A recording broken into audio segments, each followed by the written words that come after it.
स्वागत है आप सभी को फिर से बायोलॉजी बॉम्ब्स के इस अगले वीडियो में। आज हम लोग क्लास 12 का अगला टॉपिक्स पढ़ेंगे। हम लोगों ने पिछले वीडियो में ब्लड ग्रुप्स के बारे में जाना और ब्लड ग्रुप्स के जो सैंपल होता है यानी किस शेप का होता है ये हम लोगों ने जाना। तो आज हम लोग जानेंगे कि सहलंगता यानी कि लिंकेज क्या होता है। ठीक है, अगर आप हमारे पिछले वीडियो को नहीं देखे हो, ब्लड ग्रुप्स के बारे में नहीं जाने हो, तो आप जाइए लिंक्स पे जाके क्लिक करके आप उस वीडियो को देखकर कवर कर लीजिए, क्योंकि वो सबसे इम्पोर्टेंट और सबसे अच्छा टॉपिक्स था जो आपको जानना ज़रूरी है। तो चलिए आज आते हैं, हम लोग जानते हैं लिंकेज के बारे में, यानी कि लिंकेज क्या होता है और इस लिंकेज में ड्रोसोफिला के किस प्रकार से क्रॉसिंग किया जाता है उसको हम लोग करेंगे, आज इस वीडियो में कवर करेंगे। सो आप हमारे साथ अंत तक जरूर बने रहें। तो देखिए, कहता है सहलंगता या लिंकेज तथा विनिमय, यानी कि लिंकेज और विनिमय जो होता है यह किस प्रकार से होता है। तो अभी आज हम लोग जानेंगे लिंकेज के बारे में, यानी कि लिंकेज किस प्रकार से यह होता है और यह इसका खोज सर्वप्रथम किसने किया था। तो आपको मैं बता दूं कि ग्रेगर जॉन मेंडल्स नामक वैज्ञानिक ने, आप पता होगा कि मटर के पौधों पर उन्होंने क्या किया, अपना निष्कर्ष यानी कि अपना एक नियम का प्रतिपादन करते गया। उसमें उनका मतलब एक संकर संकरण पढ़ा हम लोगों ने, द्विसंकर संकरण पढ़ा, स्वतंत्र विन्यास का नियम पढ़ा, उसी तरह से हम लोग अफीमन का नियम पढ़ा। तो ये उसी चीज़ में हम लोगों का जो उन्होंने स्वतंत्र विन्यास का नियम का जो प्रतिपादन किया, उस विन्यास यानी स्वतंत्र विन्यास के नियम के बाद मॉर्गन नामक वैज्ञानिक ने, यानी कि मॉर्गन नामक वैज्ञानिक ने आए तो उन्होंने सहलंगता के बारे में देखा, यानी कि सहलंगता के बारे में उन्होंने यह बतलाया। देखिए क्या उन्होंने कहा, सबसे पहले जानते हैं कि मेंडल के स्वतंत्र विन्यास के नियम के बाद, यानी कि मेंडल के स्वतंत्र विन्यास के नियम के बाद मॉर्गन ने यह देखा कि सहलंगता में, यानी सहलंगता में किस प्रकार, यानी कि लिंकेज में किस प्रकार से उत्पन्न होते हैं। तो सहलंगता में एक ही क्रोमोसोम पर उपस्थित, यानी कि एक ही क्रोमोसोम पे उपस्थित वे जीन या एलील जो अर्धसूत्री विभाजन के समय एक दूसरे से बिना पृथक यानी कि बिना अलग हुए उसी स्थिति में पीढ़ी दर पीढ़ी चलते रहता है, स्थानांतरित होते रहता है। तो स्थानांतरित होता रहता है और एक दूसरे से सहलंग होते हैं, यानी कि मिले रहते हैं। तो इस घटना को हम लोग सहलंगता कहते हैं। कहने का अर्थात उन्होंने मॉर्गन्स नामक वैज्ञानिक ने यह बतलाया कि जो सहलंगता होते हैं, उस सहलंगता में जो क्रोमोसोम के होते हैं, जो क्रोमोसोम होते हैं, वह क्रोमोसोम पे उपस्थित जो जीन होते हैं या एलील्स होते हैं, वह क्या होते हैं, अर्धसूत्री विभाजन के समय वह बिना पृथक यानी कि बिना अलग हुए वह क्या होते हैं, एक पीढ़ी से दूसरी पीढ़ी में स्थानांतरित होते जाता है, यानी कि उसका अलग नहीं होना है, वह हमेशा उसी स्थिति में रहेगा जिस स्थिति में पेरेंट्स में था। तो उसी स्थिति में यह क्या होता है, पीढ़ी दर पीढ़ी चलते रहेगा। तो वैसे घटना को हम लोग क्या कहते हैं, सहलंगता कहते हैं। और इसका खोज सर्वप्रथम मॉर्गन्स नामक वैज्ञानिक ने किया था। ठीक है, तो कहता है कि इस घटना को सहलंगता कहते हैं। तो देखिए, मॉर्गन ने यह सिद्ध किया कि, यानी कि मॉर्गन्स नामक वैज्ञानिक ने यह सिद्ध करके बताया कि सहलंगता किस तरह का होते हैं। तो सहलंगता यानी कि मॉर्गन ने यह सिद्ध किया कि जनकीय जीन यानी कि पेरेंशियल जो जीन होते हैं उनका अनुपात और जनकीय जीनों के अनुपात से क्या होता है, यानी कि अधिक होता है, बहुत अधिक होता है, जिसके कारण दो जीनों का अनुपात में जुड़ा होना बताया। यानी कि मॉर्गन्स ने यह बतलाया कि जो जनकीय जीन होते हैं वह अपने अजनकीय जीनों से, यानी कि नॉन पेरेंटियल जीन से जो होते हैं वह काफ़ी अधिक होते हैं, और अधिक होने के साथ साथ वह दो जोड़ों के यानी कि दो जीन जो होते हैं वो आपस में जुड़े होने के कारण से होते हैं। यानी कि आपस में दो जीन हमेशा क्या होते हैं, जुड़े रहते हैं, मेल और फीमेल का यानी कि पेरेंट्स का दोनों का जीन आपस में जुड़े होते हैं। तो इस स्थिति में वह देखा और देखकर उन्होंने बतलाया मॉर्गन्स के, ये हमेशा क्या होते हैं, जुड़े रहते हैं और वह दो जीन के रूप में जुड़े होते हैं, जो कि जनकीय जीन वो अपने अजनकीय जीनों से, यानी कि आप जानते हो प्रभावी और अप्रभावी। तो कहने का अर्थात प्रभावी जो होते हैं अप्रभावी से काफ़ी अधिक होता है, और जिसके कारण दो जीनों का आपस में जुड़ा होना बतलाया। और इस घटना का नाम क्या दिया, सहलंगता दिया। इस घटना का क्या नाम दिया? सहलंगता दिया। ठीक है, तो सहलंगता दिया। अब आता था अजनकीय जीनों से उत्पन्न जो भी होते हैं वह क्या कहलाते हैं? पुनर्योजन कहलाया, यानी कि रिकॉम्बिनेशन कहलाया गया। यानी इसका नाम जो अजनकीय जीनों से जो उत्पन्न हुआ उसका क्या नाम रखा गया? तो रिकॉम्बिनेशन रखा गया। और जो जनकीय जीनों से प्राप्त हुआ उसका क्या रखा गया? तो लिंकेज रखा गया, यानी कि सहलंगता रखा गया।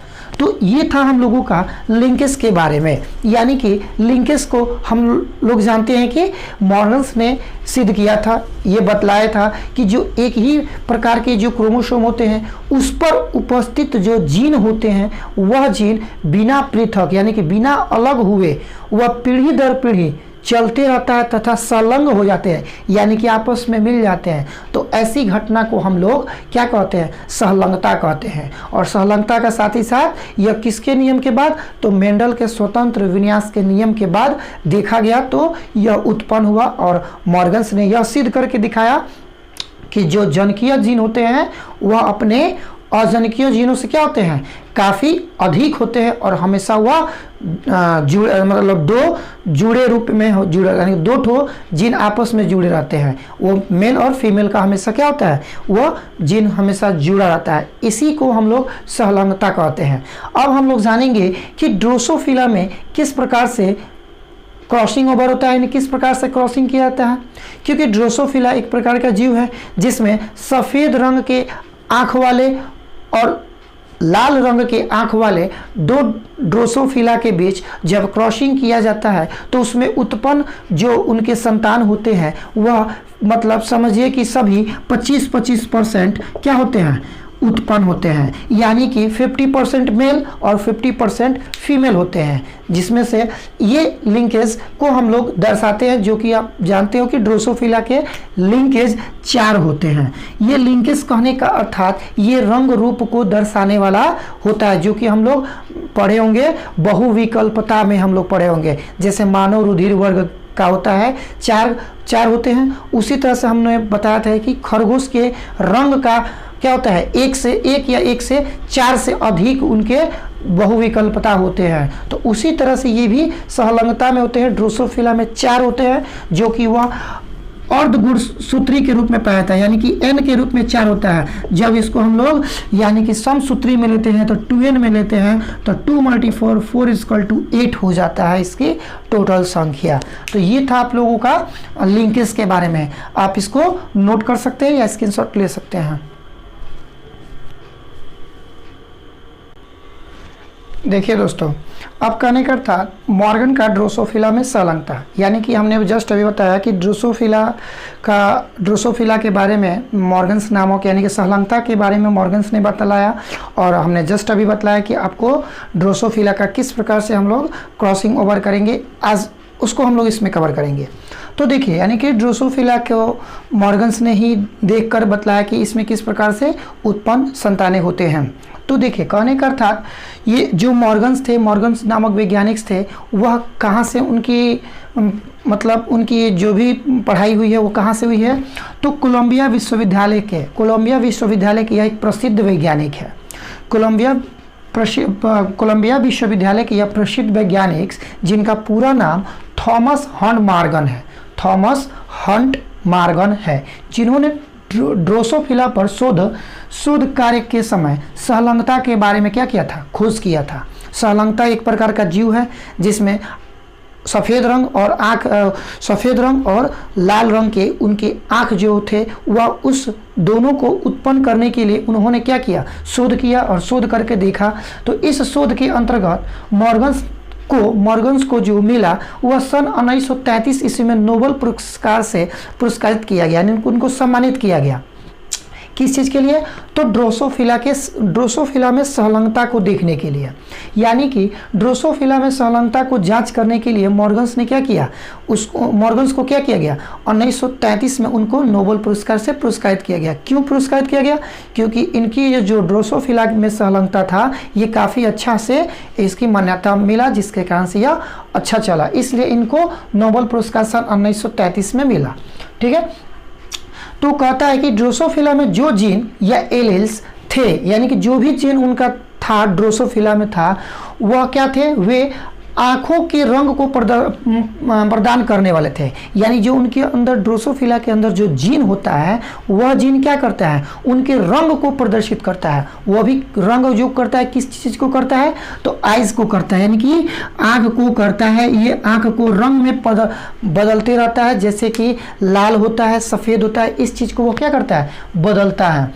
तो वही कह रहा है, रंग को प्रदर्शित करने वाला होता है जो सदैव एक्स क्रोमोसोम पे स्थित होता है, यानी कि जो हमेशा किस पे होता है, एक्स क्रोमोसोम पे होता है। इसलिए एक्स क्रोमोसोम को हम लोग एक्स लिंकेज के नाम से जानेगा। यानी कि उन्होंने कहा कि जब एक्स क्रोमो पे उपस्थित है तो इसका क्या नाम हुआ, एक्स लिंकेज को ये दर्शाता है, एक्स लिंकेज को प्रकट करता है।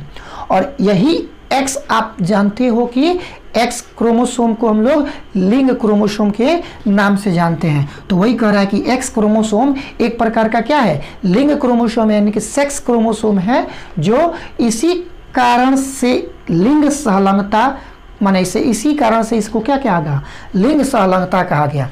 यानी कि किसी भी रिप्रोडक्शन की क्रिया में लिंग्स क्या करते हैं, भाग लेते हैं, यानी सेक्स जो आपका होता है, सेक्स क्रोमोसोम होते हैं, वही भाग लेते हैं।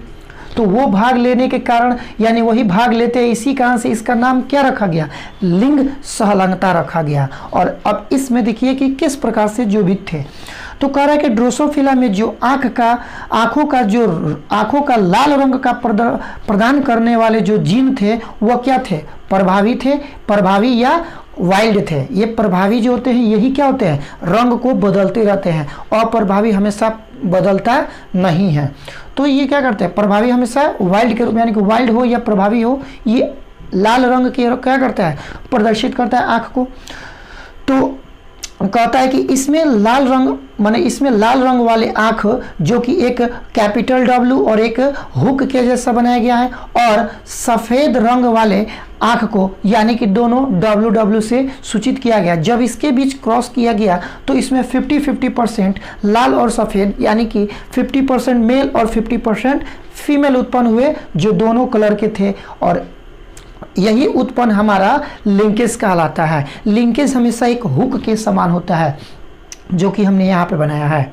ये लिंकेज क्या करता है, लिंकेज में जो उपस्थित जो जीन होते हैं वो क्या होते हैं, वह रंग को प्रदर्शित करते हैं। ठीक है, हर एक चीज़ को, जैसे कि या तो आपके बॉडी के शरीर का रंग प्रदर्शित करेगा, या तो आपके गोरे काले का रंग प्रदर्शित करेगा, या तो आँख के रंगों का परिवर्तन करेगा। तो ये था हम लोगों का ड्रोसोफिला में सहलंगता। नोट करना हो नोट कर सकते हैं। अब इसका हम लोग क्रॉसिंग करेंगे, जो क्रॉसिंग देखेंगे किस प्रकार से उत्पन्न है। देखिए,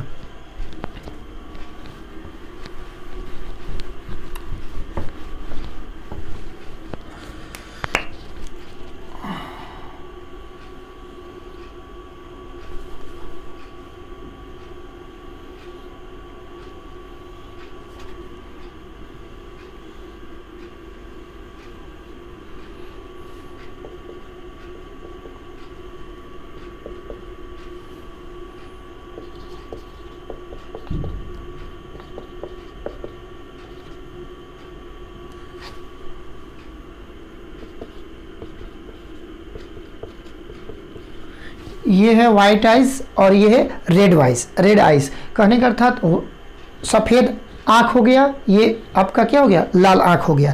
जब इसके बीच हम लोग क्या करते हैं, क्रॉसिंग करते हैं, तो हमारा जो भी संतान उत्पन्न होते हैं वह इस प्रकार से उत्पन्न होते हैं। ये दोनों तो WW होगा, और ये वाला जब उत्पन्न होगा तो आपका एक होगा W, एक होगा इस प्रकार से। तो ये कहलाते हैं हमारे F1 जनरेशन।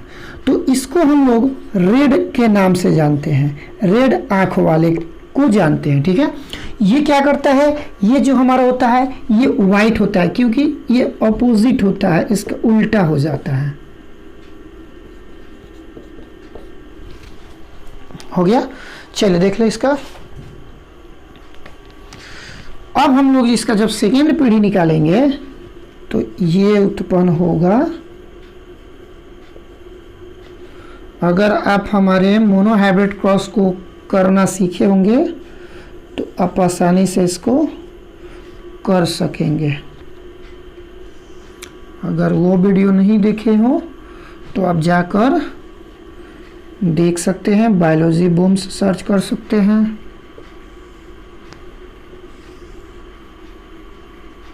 क्लास 12 के बारे में देख सकते हैं। चलिए देखिए, ये आपका हो जाएगा, यानी कि ये WW को हम लोग यहाँ पे क्या माने हैं, वाइट माने हैं, तो ये आपका वाइट आइज हो गया। ये आपका WW देखिए, तो यहाँ पे क्या था, वाइट था, तो एक हो जाएगा वाइट हो जाएगा, एक हो जाएगा क्या हो जाएगा, रेड हो जाएगा।